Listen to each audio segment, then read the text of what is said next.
Okay. So thank you so much. I'm Dr. Misichi Aranyadodo. I'm from originally from Umaka in the Sunoko government, married to Ekwe. I'm also the medical director for the ORAUSA Free Medical Mission. Yeah, I've been the medical director for a couple of years now. And so we're here today. This is our day number 3. Yes. We are here to provide medical care for our people at home. This is what we love to do, and that's why we are here today. To take care of people, give them free medication, give them free treatment, give them free eye care, give them glasses, any kind of thing, and even give our children school supplies. So we came with all of that today. So I'm glad that we are able to do that today. Tomorrow will be our last and the 4th day. Thank you. Some out of people. Can you tell us how we're able to manage attending to this crowd? Well, we're used to crowd, right? Last year we saw all 12 local governments at the same time. Number one, we were really prepared for today. We have many providers that there. We have many RNs, many doctors. We have many non-medical. So we kind of have a team that was ready for the crowd. It wasn't a surprise for us, and our pharmacy as well. We have a lot of pharmacists. We had a lot of supporters, so that we'll be able to see. We had a lot of about 3 eye doctors that came with us today. So we were prepared, and I'm glad that we're able to see everybody, all the patients got their medications today. To members of this Olo Regional Assembly and this medical outreach, what's your words of advice? Absolutely. This is what we say every single year. If you are a son and a daughter of Olo and you are not part of this movement, it's a shame. I'm saying it in that way because we have done a lot of preaching on that. This is the only thing that we can. I always tell people, when you buy the medication, these are medication that we're sure of. We brought this medication from US, right? And this is the sure thing that we can hand over to this patient. So if you're a son, a daughter of Olo, and your kobo, your US dollar is not part of this, it's a shame. We are asking you to be part of this movement. So this is my son of 500 milligrams.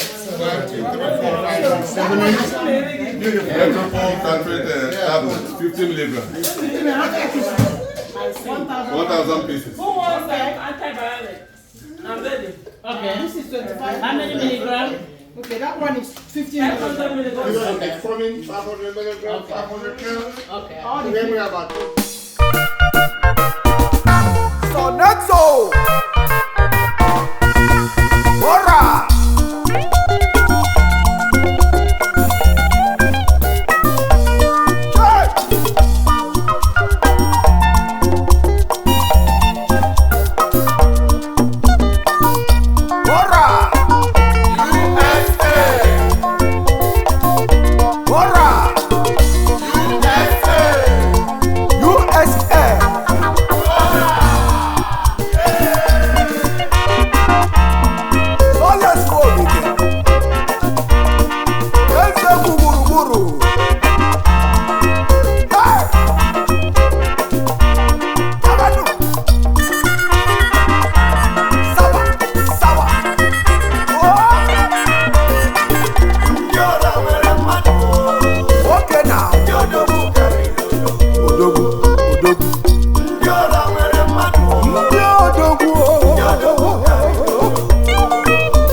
Ora na USA, Omochukwu gozili agozi na ala America. Tomasimo gadilu n'mmanu, onye Chukwu meleze ya gozili ije n'ụwa n'ọdịokunu, ije n'ụwa na Chukwu ma ndị nwe elu, maka na bata n'obodo achịwazie ndị nwe obodo, iruzie n'obodo n'onwe ndị nwe obodo ole ndenu. Ora na USA, asigo ole ndenu. Ora, Olo Regional Assembly, United States of America.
anya n'elu ụwa wee gozie mmiri ụmụ chukwu kpachapụrụ anya wee mee mmanụ ọrụ ndị ọma Ọnụ m ekele unu. ndị ọrụ ndị olu ọdọmọ ka lili odogwu nnu Ọnụ m ekele unu. ndị anyegbu nwere ibeba na-eme nnu Ọnụ m ekele unu. ndị ọrụ bụ ndị ọrụ Ọnụ m ekele unu. ndị ọrụ nwere imo Ọnụ m ekele unu. ndị anagba ọra n'ọfa bụzi n'odogwu ndị anagba ọra n'ọfa akara aka n'uo unu bodogwu unu chizụla echizu onye azụgide nkoji na ọnyanye mmanụ onye USA na unu bụ odogwu ndị ọrụ n'obodo oyibo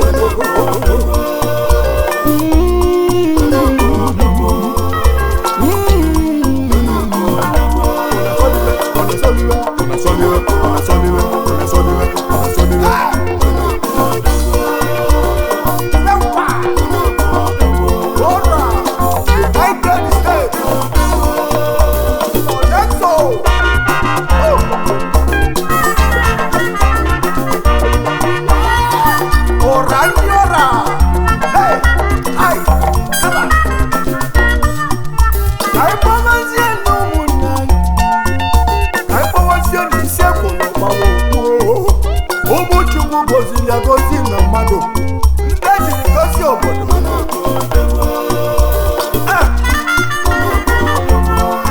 odogwu karịrị odogwu igbo amalụgo ndị eji chọọ ala igbo mma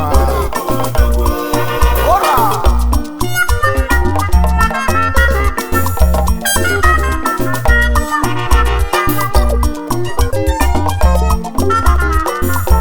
Regional Assembly, United States.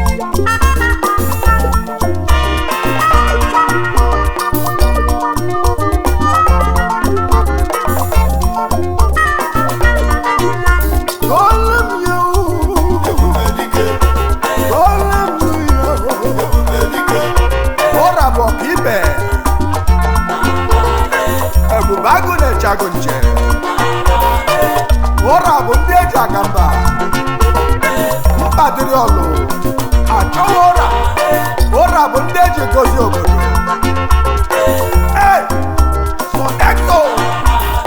ihe agịji niile bịa na mbọchị aka ezigbo mmadụ bụkwa ezigbo mmụọ e nwere ndị bi n'elu ụwa ụfọdụ bi n'ime ụwa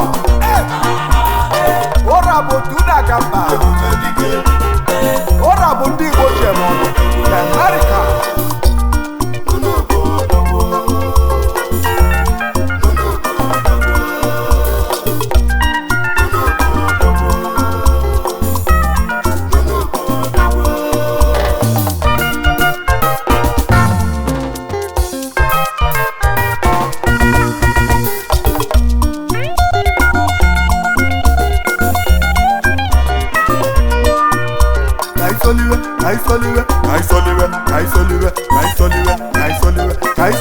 Kaisoliwe, Ora!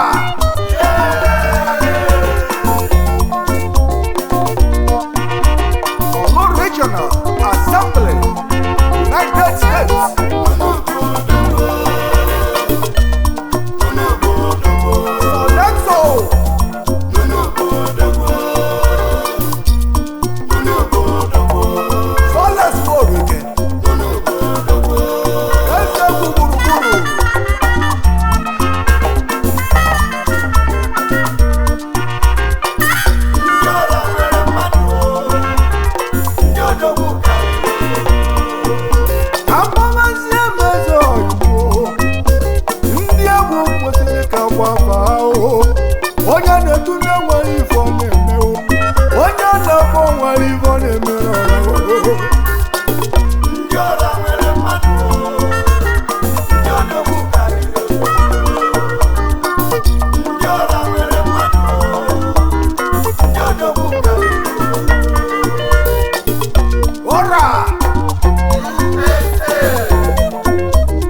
omezi obodo bonyoma omezi obodo omezi obodo solesi na akpọ bonyoma ndị ọra solesi etiwele bonyoma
America.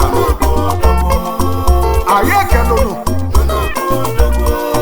Olundu kachamba e. Dede jagamba.